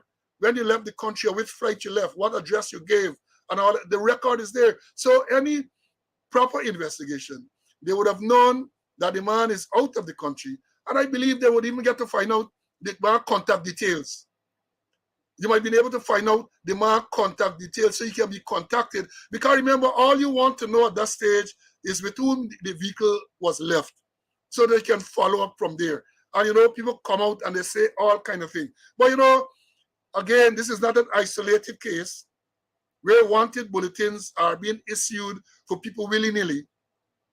In recent times, that has been the trend. No effort is made to contact a person who they want to question. Just gone, wanted bulletin, tarnish people's character, tarnish the image, and then nothing is done thereafter. And let me remind you of some of the cases. If you remember, It was in March of this year. Wanted bulletin issued for Takumo Ogunsi, a political activist. Say he made some speech and they wanted bulletin. And it was revealed by Ogunsi and his attorneys that no effort was made to contact him. Nobody, in other words, nobody can go to find out if he's dead, say the police want you. And I made the point before that before a wanted bulletin is issued, you have got to check to see where the person lives, to see if he's there. All right, if you don't know his address, it's a different thing. If you know his address, you go and he's obviously making efforts to evade the police. He ducking and he running every time the police are supposed to go. You might be justified in those circumstances to issue a wanted bulletin. But from the time an allegation is made against a person, a wanted bulletin is issued. That is not proper and professional policing, and that is only going to put people more and more against the police. Let me understand that. And then so after Takumo Ogunsi, last year, businessman Darwin Best, same thing. Police wanted him to question him in some matter. Wanted bulletin, tarnishing people's image. Wanted bulletin issue for Darwin Best, who's right there. They turn themselves in with the attorney. And it is significant to note that in most of these cases, wanted bulletin issue, people turn themselves in with the attorney, which means that they are not attempting to hide from the police. They are not evading the police, because if they were evading the police, wanted bulletin issue, they're still going to turn themselves in. They're going to continue to hide. But the fact that when these bulletins are issued, they turn themselves into the police means that they are running, going any place. Police not making effort to contact these persons. Just wanted bulletin. Then you had the case, you remember again, November 2021, police issued a wanted bulletin for the former head of SOCU, Sidney James, in relation, they said, to allegation of fraud and obtaining money by false pretense. He turned himself in, put on $300,000 bill. I want you to consider that carefully. And the day coming, the day will come. This is a case where Sidney James was the head of the Special Organized Crime Unit. Matter of fact, he was the first head, appointed under the PPP administration. I think it was back in 2014, appointed as a head. Whatever happened, some audit done, and they wanted him to question him. Wanted bulletin is put in the media and social media for the former head of SOCU, former head of a unit of the Guyana Police Force. A wanted bulletin is put out for him. And when he turns himself in, he's released on bail, in this case, in the sum of $300,000. Again, I say I want you to think about the implication of such actions. Then we have, in February of this year, wanted bulletin issue for 12 persons on the East Coast. This was following the disturbance at Maripo, which followed the killing of Quindan Bacchus by the police. And most of the people, when they turned in, they never knew that they were wanted until people saw their picture or somebody called them and tell them, hey, I see a wanted bulletin out for you. People contacted lawyers and turned themselves in. And in this case, they turned themselves in because they wanted bulletin that was issued to them. So they wanted them in relation to investigation, in relation to terrorism. And according to Mr. Conway, again, with the stats, terrorism is not a serious crime in Guyana. Terrorism is not a serious crime because that is not one of the crimes that they report on as serious crimes. And then recently, it was in May of this year, you get SOCU, they have a couple wanted by SOCU surrenders. Riaz Ali and his wife Jennifer surrendered in the company of the lawyer, attorney Bernard de Silva, who said he was surprised by the issuance of a wanted bulletin, since the police had already been in contact with the couple and has all their contact information. The police had all their contact information, but they issued a wanted bulletin from them. He went on to say, right, what is even more ironic? What is ironic about the wanted bulletin is that these people were witnesses in another money laundering matter. They are the prime witnesses in a matter, and now they are considered suspect. And Mr. and Mrs. Ali said they have indicated to me that they are surprised that SOCO would issue a wanted bulletin for them. So that is the thing, the issue. So a few persons I've seen commented, oh man, look, yeah, it was necessary to issue a wanted. I said, no, you don't just go and issue a wanted bulletin just like that. It is laziness. And I have said before that people, and they do it because once people see it, people will turn themselves in. Why would a man turn himself in if you issue a wanted bulletin, if he was really trying to evade law enforcement? They're not trying to evade. They don't know that they're wanted. So that is why they did not go to the police. But if the police do basic police work, I'm sure they're going to be able to make contact with those persons. And once you make contact with those persons, the person can turn himself in. Let me bring in Mr. Conway. CC? Yeah, they abusing the process of wanting bulletin. The thing is that you need to make reasonable effort to find the person. And if maybe reasonable effort and you can't find them, maybe you can go to wanted bulletin. But they are abusing the thing. And then some of the thing is that when you walk in, you realize they give you 72, keep you for 72 hours, and then sometimes you're not hearing anything about the charge. There's no charge for you. That make effort, and if even with the present case where the guy is in the United States of America and they issue a wanted bulletin for him, easily assured if they'd gone home at him, somebody will say, hey, the man gone to the States a long time ago, and they have good records. The system is computerized at the immigration office.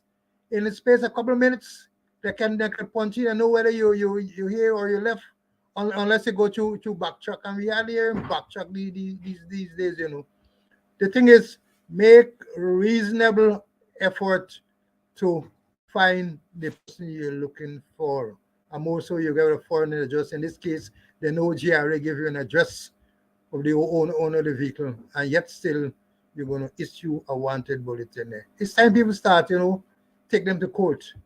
Take them to court, file action against them, and get some good damage, as the case may be. Well, yeah.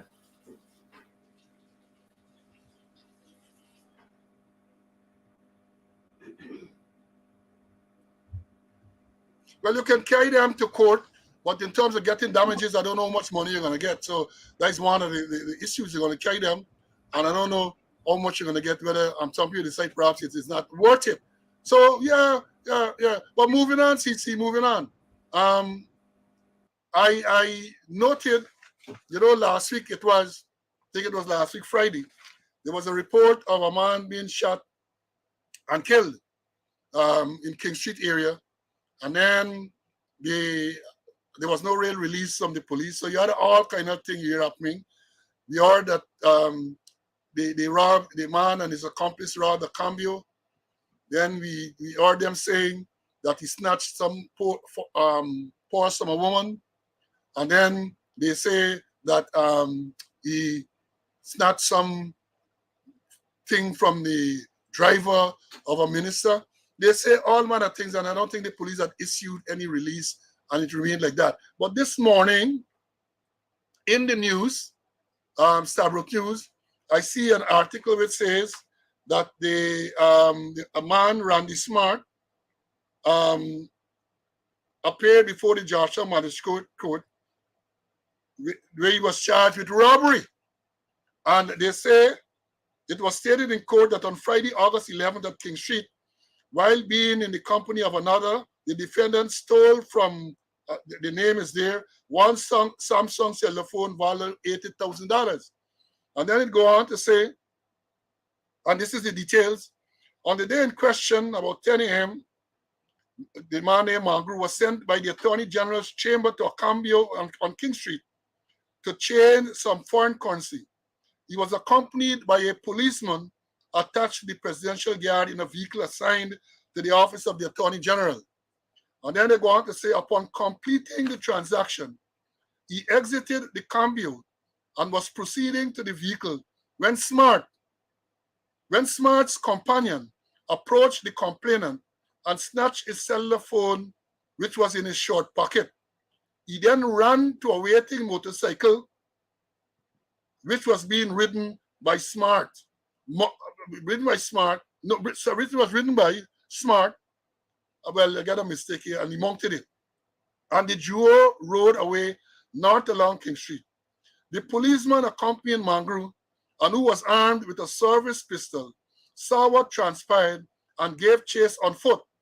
During the pursuit in the vicinity of North Road and King Street, he discharged several rounds at the escaping men, striking the accomplice and killing him.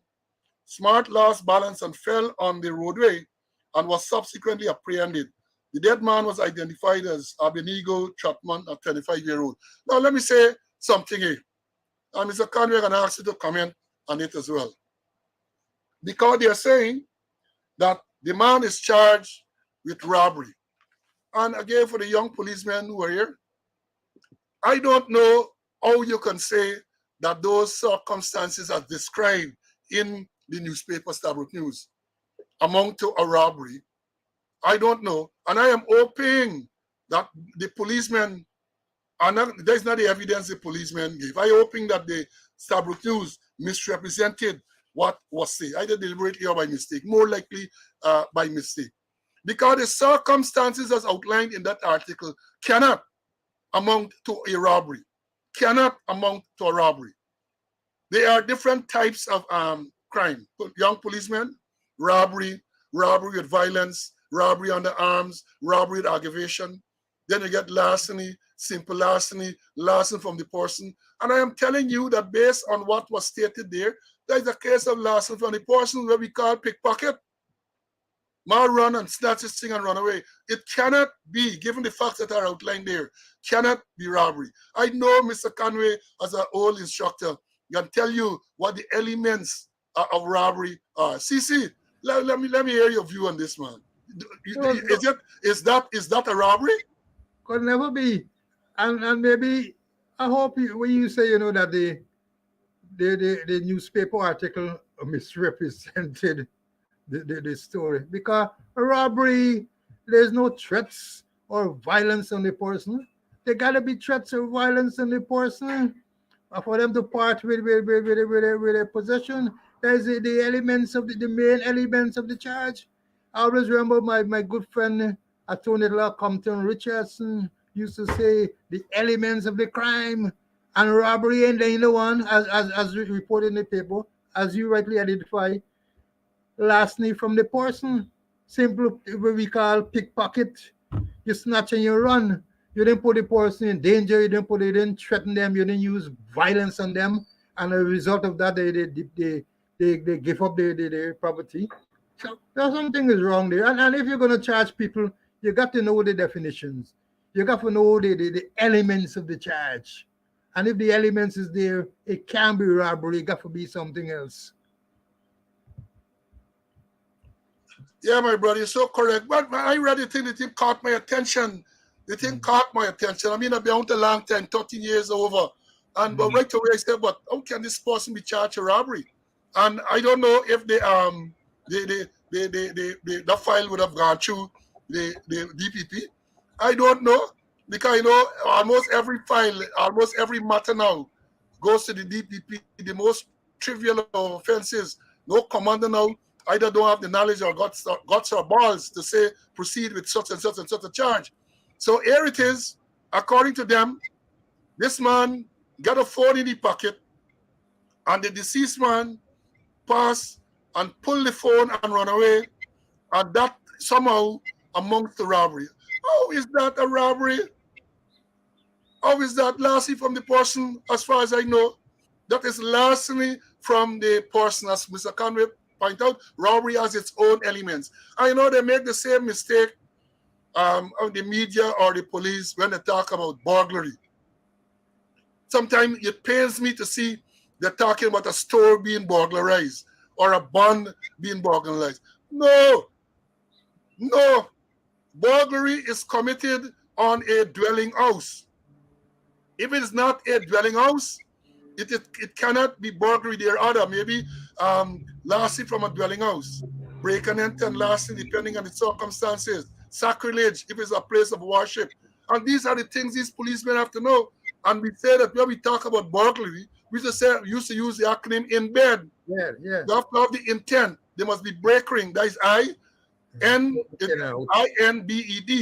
Intent. And it's got to be night. And the law tells you what are the hours of night in respect to burglary.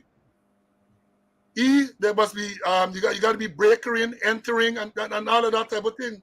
Nighttime. So I don't know what type of training, and I don't blame the media people because they are not police, they're not attorneys. So maybe they just use this emotive term, burglary.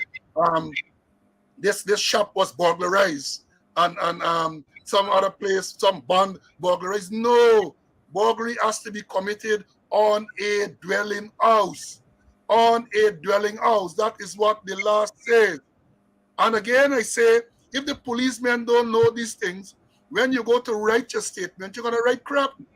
And people are going to walk free. You have to know the definitions. But if training is not taking place, if the ones who are senior don't know, what do you expect? SEC? You're right, burglary. INBD, intent, nighttime, breakage, entry, dwelling house. And you mentioned one, I have to smile because a couple of days ago I read in the papers where they charge a man for break and enter in the church. It can't be breaking in the church. A church is a place of divine worship, and it got to be sacrilege. So, if you don't know your definition, you wouldn't know what charge to institute, or you're going to institute the wrong charge. And we used to get the trainees, them, parroting them. They got to know your definition, and they got to internalize and conceptualize what were the offenses. That used to give them case studies for them to really come up and identify offenses. Well, I know what happened now. I think now was just chat and talk, and just parroting and don't understand what's going on. But I don't know. Many of them don't know. Many of them know though there is a problem. And unfortunately, many of the young ones don't really read and try to get the knowledge. But that is what you have to do. And Eda is asking if the police have a legal advisor. Yes, there is a legal advisor. The police have a legal advisor. But I don't know. It's a big disconnect. It's a big disconnect. Because as I'm going back to that case with the North Road, if it is that the man is in fact charged with robbery, and those are the details. Those are the details. The man will walk free. And we are not condoning wrongdoing. We're not condoning wrongdoing because even the shooting, one will question whether it was justified or not. But I don't want to go into that here because we have said before, policemen are authorized to use deadly force in certain circumstances. Yeah. But the circumstances that they have outlined there, people will question. I know that you may be justified in shooting at a fleeing felon under certain circumstances. Under certain circumstances, let me emphasize that. But you know what's going on? They would say, well, it's a thief man, get shoot, a thief man get killed, so good riddance. But I'm saying that we have to make sure that the people are trained, people know when they will fire, and they follow these things properly, scrupulously, especially when it comes to the use of deadly force. Especially when it comes to the use of deadly force. Mr. Conway, anything more on that? You're correct, the use of deadly force. And then the testers, they talk about they talk about, whether your force was justified, the reasonably objective officer. They talk the reasonably objective officer. And although that could be, that could be subjective too. But as long as you could properly justify the shooting, you'll be within your rights. Yeah, it's about justification. Yeah. It's about justification. You take a certain action, you have got to justify. Let me understand this thing clearly, In those circumstances, the police have to make a split-second decision. True. And people say, no, you're armchair quarterbacks and armchair generals. You can sit down afterwards and you can pontificate and you can analyze like you do all things.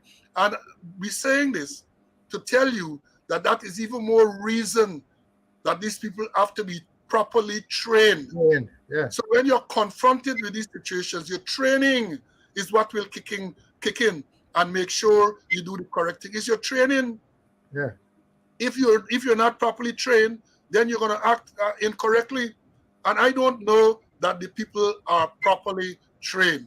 I don't know that they are properly trained. But let me move on. Well, We almost there for today. I want to touch on the frequent fatal accidents again. Last week again, we were in this thing. You know, the police launched this what they call the Respect the Road campaign. Someone of my students reached out to me to say that he was driving some foreign people. I'm not sure from which company, but he driving, and the people asking him, why is it that they are being pulled over by the police? So he said, pulled over by the police? He said, yeah, look, the police coming up with the lights flashing. And he had to explain to them that, no, they're not pulling over us. That is a normal thing. They just drive around the place with light flashing. Here it is, you have foreigners who are accustomed to a proper system. They're in a vehicle that is being driven by someone else, and they see flashing lights, and they feel that they're being pulled over. They feel that the vehicle is being pulled over. And again, we talk about it. Go wrong tongue, East Coast, East Bank anyway. Police vehicles are driving around, flashing lights. Emergency light, because the flashing light is part of the emergency system, flashing lights and siren. Look to see, sometimes it's so amusing that they have the lights flashing and they pull up to the traffic light and they stop at the traffic light, but lights flashing. This is something that they got to be taught as well. The flashing lights are for emergency use only. And if you continue to just use flashing light just like that, people see it as a routine. People become desensitized. So when there's a real emergency, and the same thing with siren, when there's a real emergency and flashing lights are on and sirens are blowing, people take it for a routine thing. They don't react. So that needs to be addressed as well. That needs to be addressed. We talk about this comprehensive program in traffic. Here, they're doing some little bit here, little bit here. They get pulling in buses and the quarantine, stop vehicles on the East Bank. The thing has to be comprehensive. If you know what comprehensive is, go and check the dictionary. I ain't got time this morning to explain to all y'all what is it. I don't have explained. Somebody asking Peters to explain what he mean by in bed. Well, Mr. Conway just explained it. The in is intent, N is night, B is bed, B is breaking, E is entering, and D in the dwelling house. In other words, those are the elements of a burglary. You have to show the intent. It has to be in the night, and the law says the hours of night. They must be breaking, and they must be entering, and they must be a dwelling house in order for it to be burglary. That is what Mr. Conway explained a while ago. And then we have again with this accident thing, buddy. Oh God, we got the 2 teen died Montrose accident. That is during this week, 2 teen died Montrose accident. Then we have a motorcyclist died in collision on Nabaklis Public Road. Nabaklis on the east coast of Demara Public Road. Then they have only Monday, 1 dead, another injured following a midday accident at Larry Souvenir on the east coast. County report, the person who died there is the some security man with BK construction. So and the minister did say that maybe 5 a month, but you're getting 5 or more a week. You're getting 5 or more a week. So I don't know how they sing every day, and I'm not sure that anything proper is being done. Earlier this year, when they had this spate of road accidents, the man in the chair decided to call all the heads of traffic, and he transferred all them around the place. But I think the thing got worse since then. The thing has gotten worse because there is no leadership. And given the seriousness in the country of fatal accidents and other accidents, it is time that the relevant ministries get involved. This is not only a police thing. You have the Minister of Home Affairs there is silent. Silent. As a matter of fact, when the shooting that we spoke about a while ago at North Road and King Street, the minister was on the scene. The minister turned up on the shooting scene, this fatal shooting. He turned up, and as people say, what is he doing there? Everybody, all of these people are about a photo opportunity. They look to get photo opportunities. That is why the Prime Minister was in the fire debris at Madja. Now you got a fatal shooting last week, Friday, the minister turns up at the shoot. What is he doing? What advice he can give? What advice he can give? Being the photo opportunity, he wants a photo opportunity, so he turns up. And that is what is going on. Nothing concrete. All the situation with the crime being reported all over, and they're telling you crimes are done. We don't have time today to deal with it. I have the slides and all of that, but we're gonna talk about it next week, Wednesday, because I have the list of the 11 crimes that they consider serious crimes, and I have a list of other crimes that are not considered serious. So things like arson, things like cattle rustling, and a lot of other things that are generally serious crimes. When the police report on serious crimes, those crimes are not included. They are not included. Mr. Conway, any closing remarks from you? Yeah, just a couple of things. Somebody told me that if I pass down by the seawall, I think by the roundabout in Kitty area, I will see the photograph of a billboard with the photograph of the man who squatting in the seat there and talking to something about traffic. Perhaps there's one of the tactics they're using to reduce a fatal accident. And then you mentioned that the minister all about the place. The two persons died in the fire yesterday morning, and before midday, the minister was there. So the minister's involved in operational matters. I said before, and I'm going to repeat again, that there must be a wall that separates political decisions from law enforcement. And that wall must be sacrosanct. Nobody mustn't go through the wall or even brace on it or push it down. There must be a wall, and there's a difference between policy and operations, as the case may be. So have the minister and the commissioner, they have their own way of trying to solve crime, and which is not the best way. Um, Last week I mentioned that there was the Guyana Cup horse racing and the super concert at West Coast Barbies. And my information I got that the traffic arrangements and other arrangements went fairly well. I think they give the police full credit up to the conclusion of the horse racing. I'm not certain, I don't have all the information in terms of what happened after the super concert, but apparently things went well. And if that is what happened, I wish to congratulate them. I think is Wainwright is presently is a man who is commanding the division. I think the senior superintendent, the commander is on leave. And I think if there's it, I want to congratulate Wainwright and others for the so far the information I got, the excellent work they did, especially before, during, and after the horse race in the Guyana Cup. And I'm not too certain what really happened after the super concert, but the little information I got is like things go well. But then if you plan, if you have your operational order, you have your information, your intention, your method, your administration, and your communication, and you stick to it and you get good advice, things is going to run smoothly. Yeah, well, thank you, my brother. Thank you.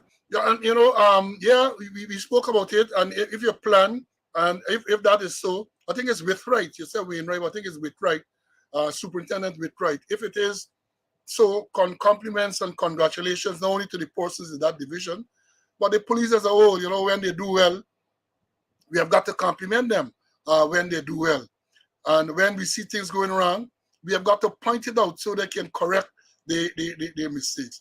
Now, I want to close by telling you, I indicated last week about this outbreak of dengue fever in Guyana.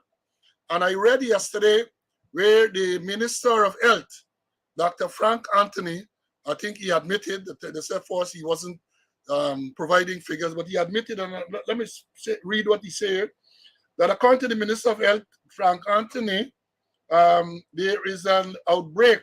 Well, let me say 6 children, he said. 6 children died over the past few weeks after they were infected with dengue fever. That's according to Mr. Frank Anthony. He could not say how many adults died, And then they say Guyana has recorded over 3,500 cases for the year so far. Of that number, at least 2,169 cases are still active. So there is an outbreak in dengue fever. So I caution all to take all necessary steps. And the World Health Organization said that the increase in infections are in part linked to the global warming. They say increased temperatures are said to be conducive for the breeding of the Aedes aegypti mosquito, which spreads the disease and thrives in stagnant water. So I want to say to us, Guyana, tropical country, you know, what happens? You have got to take care. First of all, you got to take care of your surroundings. I understand that the ministry has embarked on fogging to make sure that they can kill the mosquitoes. But each and every one of us has a responsibility to protect ourselves. So you have got to make sure that your surroundings, no stagnant water for the mosquitoes to breed. If you have to use repellent, what you have to do, please, please. I told you this morning about the death of Santa P.